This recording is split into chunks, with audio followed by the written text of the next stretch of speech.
আজকে আমরা পড়ব ঘনত্ব এবং আপেক্ষিক ঘনত্ব। ঘনত্ব কি তোমরা সে সম্পর্কে ধারণা পেয়েছো। কোনো পদার্থের একক আয়তনের যে ভর তাকেই বলা হয় পদার্থের ঘনত্ব। অর্থাৎ ঘনত্ব সমান হচ্ছে ভর বাই আয়তন। সেই কারণে আমরা এই কথাটা বললাম যে একক আয়তন সমান যদি একক হয় তাহলে একক আয়তনের ভরকেই আমরা বলবো পদার্থের ঘনত্ব। তাহলে ঘনত্বের মাত্রা সংকেত কত হবে? ভরের জন্য আমরা জানি m, আর আয়তনের জন্য আমরা জানি কি l কিউব। তাহলে মাত্রা সংকেত হলো m l⁻⁻3। তাহলে একই রকমভাবে আমরা ঘনত্বের এককটাও জেনে যেতে পারি। এককটা দেখো এখানে বসিয়ে নিলেই আমরা পেয়ে যাব। সিজিএস পদ্ধতির একক হচ্ছে m এর জন্য গ্রাম, আর l⁻⁻3 জন্য আমরা জানি cm⁻⁻3 অর্থাৎ সিসি, এটা গ্রাম পার সিসি। এসআই পদ্ধতিতে কি হবে? m এর জন্য আমরা জানি এটা হচ্ছে কেজি, আর l এর জন্য আমরা জানি মিটার⁻⁻3 অর্থাৎ কিলোগ্রাম প্রতি ঘন মিটারে পার কিউবিক মিটার। তাহলে এই হচ্ছে ঘনত্বের মাত্রা এবং একক। আচ্ছা, ঘনত্বের সিজিএস এবং এসআই এককের মধ্যে কি সম্পর্ক হবে? আচ্ছা, এসআই একক আমরা কি দেখলাম? KG per metre cube. তাহলে আমরা যদি ধরি যে 1 KG per metre cube, metre মানে পার মিটার কিউব, আশা করি সব মনে আছে তোমাদের।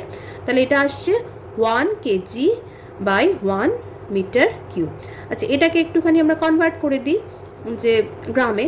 1 কেজি মানে হচ্ছে 1000 গ্রাম, আর 1 মিটার কিউব মানে হচ্ছে 1 metre into 1 metre into 1 metre, তার মানে হচ্ছে 10 square centimetre into 10 square centimetre into 10 square centimetre, অর্থাৎ সেন্টিমিটার কিউব হয়ে গেল। তাহলে এখান থেকে কি আসছে দেখো, ওপর নিচ কাটাকাটি করে আমাদের আসবে হচ্ছে 1/1000 এত গ্রাম পার সেন্টিমিটার কিউব। এবার এই দুটোকে যদি একটু পাশাপাশি লিখি কীরকম দাঁড়াবে দেখো। তাহলে 1 KG per metre cube is equal to এলো আমার 1/1000 গ্রাম পার সেন্টিমিটার কিউব। তাহলে এখান থেকে 1 গ্রাম পার সেন্টিমিটার কিউব মানে এটার সাথে এটা গুণ হয়ে যাবে, বজ্র গুণন তোমরা জানো। তাহলে এখান থেকে আমরা পাচ্ছি হচ্ছে 1 gram per centimetre cube is equal to 1000 KG per metre cube. ওই মিটার⁻⁻3 এরকমভাবে লিখলাম। তাহলে এই হচ্ছে আমাদের একটা রিলেশন। এর তাৎপর্য কি? এর তাৎপর্য হচ্ছে এই যে তোমাকে যদি এখন কোনো একটা পদার্থের ঘনত্ব দেওয়া হয়, ধরো আমি বললাম যে কোনো একটা পদার্থ, আমি নাম নিচ্ছি না, যে সিজিএস পদ্ধতিতে একটা নির্দিষ্ট পদার্থের ঘনত্ব হচ্ছে 4.2 গ্রাম পার সেন্টিমিটার কিউব। তোমায় বলা হলো তুমি এক্ষুনি এটাকে এসআই পদ্ধতিতে এর ঘনত্ব কত হবে তুমি ক্যালকুলেশন করে বলো। খুব সহজে তুমি তখন সেটা করতে পারবে। কী করবে না, 1 gram per centimetre cube is equal to 1000 KG per metre cube. সুতরাং তুমি খুব সহজেই এটা করে দিতে পারবে যে এটা মানে হচ্ছে 4.2 ইন্টু 1000 এত কেজি পার মিটার কিউব। খুব সহজে একটা 1000 শুধুমাত্র গুণ করলেই আমরা সিজিএস থেকে এসআই পদ্ধতিতে এটাকে কনভার্ট করতে পারবো। নেক্সট আমরা চলে আসছি। তো ঘনত্বের ব্যাপারটা তো জানা হলো। ঘনত্ব অবশ্য শুধুমাত্র যে এই কেজি পার মিটার কিউব বা গ্রাম পার সেন্টিমিটার কিউব এটাতেই মাপা হয় তা না, তোমরা এটা দেখেই থাকবে যে কেজি পার লিটার, গ্রাম পার মিলিলিটার, এগুলোতেও কিন্তু ঘনত্বকে প্রকাশ করা হয়। এবার আমরা চলে আসছি আপেক্ষিক ঘনত্বে। আপেক্ষিক ঘনত্ব জিনিসটা কি? আপেক্ষিক ঘনত্ব মানে হচ্ছে, বুঝতেই পারছো আপেক্ষিক কথাটা এখানে আছে, অর্থাৎ কোনো কিছুর সাপেক্ষে আমরা যখন ঘনত্বকে বিচার করছি, কার সাপেক্ষে বিচার করব। আমরা জানি যে 4 ডিগ্রি সেলসিয়াস উষ্ণতায় জলের যে ঘনত্ব সেটাকে আমরা স্ট্যান্ডার্ডাইজ করেছি কততে না 1 গ্রাম পার সেন্টিমিটার কিউব। এটা তোমরা সকলেই জানো। তাহলে এটা এসআই পদ্ধতিতে কত হবে এক্ষুনি আমরা শিখলাম না, যে তার মানে 1 গ্রাম মানে 1000 কেজি পার মিটার কিউব।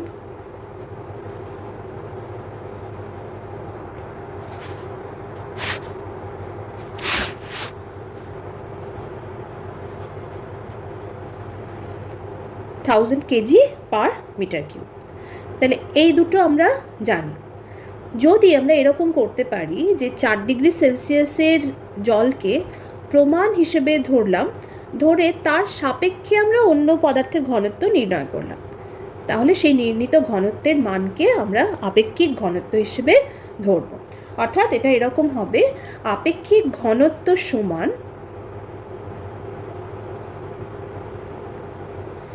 সমান কোনো পদার্থের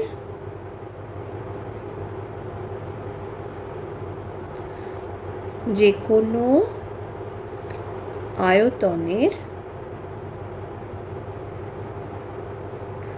বস্তুখণ্ডের ওজন ডিভাইডেড বাই, কার সাপেক্ষে করছি না, জলের ওজনের সাপেক্ষে। কত ডিগ্রিতে? 4 ডিগ্রিতে। 4 ডিগ্রি সেলসিয়াস উষ্ণতায় ওই বস্তুখণ্ডের যতটা আয়তন, সেই সম আয়তন জলের ওজন। এবার ব্যাপারটা দেখো, এখানে কিন্তু ঘনত্বটাই লুকিয়ে আছে। এবার যে কোনো আয়তনের বস্তুখণ্ডের ওজন মানে আমি যদি এটা ধরি যে কোনো আয়তন মানে আমি সেখানে একক আয়তন ধরছি, অর্থাৎ ধরো 1 লিটার ধরছি বা 1 সিসি ধরছি। তা যদি ধরি তাহলে 1 লিটার সেই পদার্থের আয়তন মানে 1 লিটার সেই পদার্থের ওজন মানে হচ্ছে তার ঘনত্ব। তাহলে হচ্ছে পদার্থের ঘনত্ব। আর সেই পদার্থের সম আয়তন, যদি পদার্থের সম আয়তন জল মানে 1 লিটার হয়, তাহলে 1 লিটার সেই জলের 4 ডিগ্রি সেলসিয়াস উষ্ণতায় ওজন, তার মানে সেটা হচ্ছে জলের ঘনত্ব। কত ডিগ্রি সেলসিয়াসে? 4 ডিগ্রি সেলসিয়াস উষ্ণতাতে। তাহলে এইভাবে আমরা পেয়ে যাচ্ছি পদার্থের ঘনত্ব বাই 4 ডিগ্রি সেলসিয়াস উষ্ণতায় জলের ঘনত্ব। তাহলে আমরা এখান থেকে এই যে পেয়ে গেলাম যে আপেক্ষিক ঘনত্ব, এটাকে অবশ্য অনেক সময় ঘনত্বের জায়গায় গুরুত্বও লেখা হয়। কোথাও যদি গুরুত্ব দেখো তাহলে কনফিউজড হয়ে না, আপেক্ষিক ঘনত্ব বা গুরুত্ব একই জিনিস। এবং এটাকে আমরা এইভাবে লিখে থাকি, এটাকে ইংরেজিতে বলা হয় রিলেটিভ ডেন্সিটি, তাই আমরা এটাকে RD এরকমভাবে দিয়ে থাকি। তাহলে RD ইজ ইকুয়াল টু কী হলো দেখো, RD ইজ ইকুয়াল টু তার মানে আমার হলো পদার্থের ঘনত্ব মানে তার ডেন্সিটি মানে D বাই 4 ডিগ্রি সেলসিয়াস উষ্ণতায় জলের ঘনত্ব। তাহলে এখান থেকে কি আমরা এটা বলতে পারি যে পদার্থের ঘনত্ব মানে D, এটা ইজ ইকুয়াল টু হচ্ছে RD, অর্থাৎ কিনা আপেক্ষিক ঘনত্ব ইনটু 4 ডিগ্রি সেলসিয়াস উষ্ণতায় জলের ঘনত্ব। এটা নিশ্চয়ই বলা যায়। তাহলে সবটাই কিন্তু দেখো এখান থেকে এসছে। প্রথমে আমরা আপেক্ষিক ঘনত্ব কী সেটা দেখলাম, যে কোনো পদার্থের আয়তন, নির্দিষ্ট আয়তনের বস্তুখণ্ডের ওজন সেই বাই 4 ডিগ্রি সেলসিয়াস উষ্ণতায় ওই বস্তুখণ্ডের সম আয়তন জলের ওজন, অর্থাৎ সম আয়তন জলের ওজনের তুলনায় ওই বস্তুখণ্ডের বা পদার্থের কতটা ওজন হচ্ছে। তার মানে আয়তনটাকে যদি আমরা একক ধরি তাহলে আমরা পদার্থের ঘনত্ব হিসেবে সেটাকে এক্সপ্রেস করতে পারছি, ডিভাইডেড বাই 4 ডিগ্রি সেলসিয়াস উষ্ণতায় জলের ঘনত্ব। তাহলে পদার্থের ঘনত্ব মানে আমি এখানে D দিয়ে সেটাকে ডিনোট করেছি, আপেক্ষিক ঘনত্বকে RD দিয়ে ডিনোট করেছি। RD is equal to D by 4 degree Celsius উষ্ণতায় জলের ঘনত্ব। তার মানে D ইজ ইকুয়াল টু হচ্ছে RD ইন্টু 4 ডিগ্রি সেলসিয়াস উষ্ণতায় জলের ঘনত্ব। তাহলে এটা আমরা পেয়ে গেলাম ঘনত্ব আর আপেক্ষিক ঘনত্বের মধ্যেকার সম্পর্ক। এটাকে আমরা একটু বক্স করে দেখিয়ে দিচ্ছি। তাহলে দেখলাম কি D ইজ ইকুয়াল টু আমাদের এলো RD ইন্টু 4 ডিগ্রি সেলসিয়াস উষ্ণতায় জলের ঘনত্ব। এবার যদি তুমি CGS পদ্ধতিতে বের করতে চাও, কোনো পদার্থের ঘনত্ব তুমি যদি CGS পদ্ধতিতে বের করতে চাও, তুমি কি করবে? তাহলে সেক্ষেত্রে দেখো D ইজ ইকুয়াল টু আমার আসবে হচ্ছে RD, অর্থাৎ কিনা আপেক্ষিক ঘনত্ব, ইন্টু 4 ডিগ্রি সেলসিয়াসে CGS পদ্ধতিতে জলের ঘনত্ব হচ্ছে 1 গ্রাম পার সেন্টিমিটার কিউব। তাহলে সেক্ষেত্রে দেখো D ইজ ইকুয়াল টু কিন্তু সরাসরি হয়ে যাচ্ছে RD, অর্থাৎ জাস্ট আপেক্ষিক ঘনত্বটা জানলেই আমরা সেখানে ঘনত্ব বের করতে পারবো।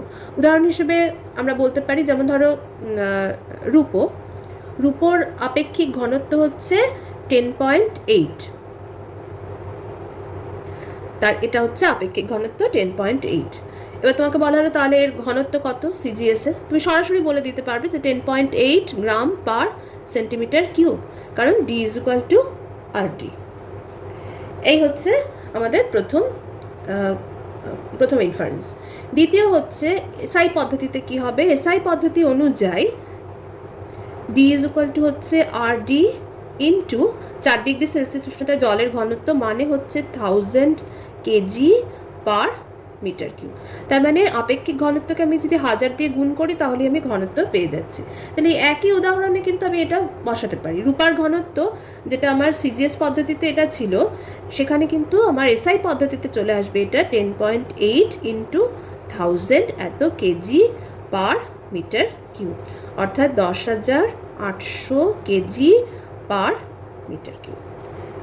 এগুলো আমাদের অঙ্ক কষতে গেলে কাজে লাগবে। তাহলে ঘনত্ব আর আপেক্ষিক ঘনত্বের মধ্যে তুমি যে কোনো একটা জানো তাহলে কিন্তু তুমি বাকিগুলো সমস্ত সেখান থেকে বের করে নিতে পারবে এবং সিস্টেম অনুযায়ী বের করে নিতে পারবে। সিজিএস পদ্ধতিতে বের করে নিতে পারবে, এসআই পদ্ধতিতেও বের করে নিতে পারবে। এখানে আরেকটা জিনিস বলে আমি শেষ করব, সেটা হচ্ছে ঘনত্ব এবং এই যে আপেক্ষিক ঘনত্ব বা গুরুত্ব বললাম, এদের মধ্যেকার পার্থক্যটা কি? পার্থক্যটা হচ্ছে আমি একদিকে যদি ঘনত্বকে রাখি আর একদিকে যদি আপেক্ষিক ঘনত্বকে রাখি, তাহলে প্রথম যেটা আমি একটু শর্টে বলছি, এটা তোমাদের একক আয়তনের যে ভর, একক আয়তনের ভর যেটা, সেটা হচ্ছে কি, সেটা হচ্ছে ঘনত্ব, এটা আমরা দেখেছি। আর আপেক্ষিক ঘনত্বটা কি? আপেক্ষিক ঘনত্ব হচ্ছে কোনো বস্তুখণ্ডের ওজন বাই 4 ডিগ্রি সেলসিয়াস উষ্ণতায় বস্তুখণ্ডের সম আয়তন জলের ওজনের যে অনুপাত সেটা, বা আমরা সেটাকে অন্যভাবে বলতে পারি যে পদার্থের ঘনত্ব বাই 4 ডিগ্রি সেলসিয়াস উষ্ণতায় জলের ঘনত্ব, এটা হচ্ছে আপেক্ষিক ঘনত্ব। এই গেল একটা। দ্বিতীয় হচ্ছে ঘনত্বের একক হচ্ছে সিজিএস বা এসআই পদ্ধতিতে গ্রাম পার সেন্টিমিটার কিউব অথবা কেজি পার মিটার কিউব, এগুলো রয়েছে। কিন্তু আপেক্ষিক ঘনত্বের দেখো, যেহেতু পদার্থের ঘনত্ব বাই 4 ডিগ্রি সেলসিয়াস উষ্ণতায় জলের ঘনত্ব, অর্থাৎ এটা একটা অনুপাত, অনুপাতের ওপরেও ঘনত্ব রাশি হিসেবে আছে, নিচেও ঘনত্ব রাশি হিসেবে আছে, সুতরাং এর কোনো একক থাকবে না, সুতরাং এটা হচ্ছে একটা একক বিহীন রাশি।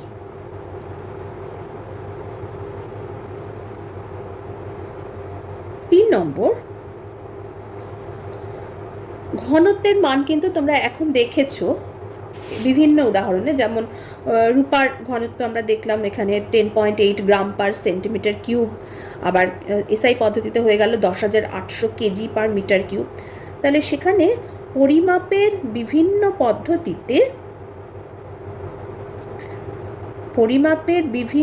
পদ্ধতিতে অর্থাৎ এসআই বা সিজিএস ইউনিটে ঘনত্বের মান কিন্তু বিভিন্ন।